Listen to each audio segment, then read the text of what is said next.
show you today is a basic arapuca trap, and all this is a cage which I'll use on the ground to catch any ground animal which I want to keep alive. Basics of making an arapuca trap is you want sticks in size order, and this is how I do it. As you can see, I'll always have 2 sticks roughly around the same size, going from big to small.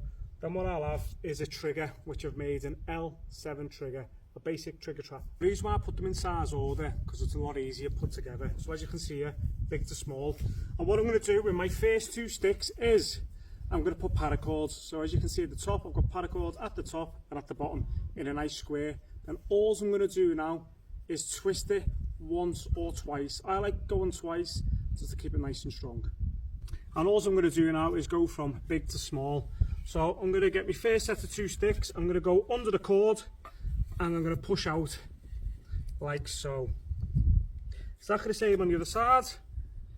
Under the cord, then I'm going to push out.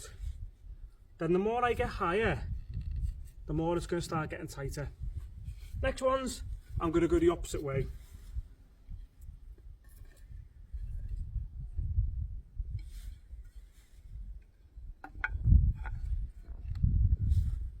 And then so on and so forth, like so.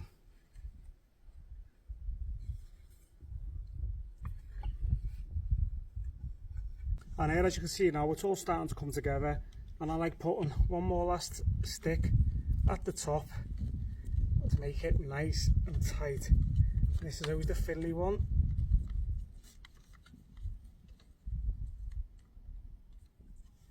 Now they're the basics of one of the arapuca traps. So what I'm going to use now is a basic L7 trigger. As you can see, L7.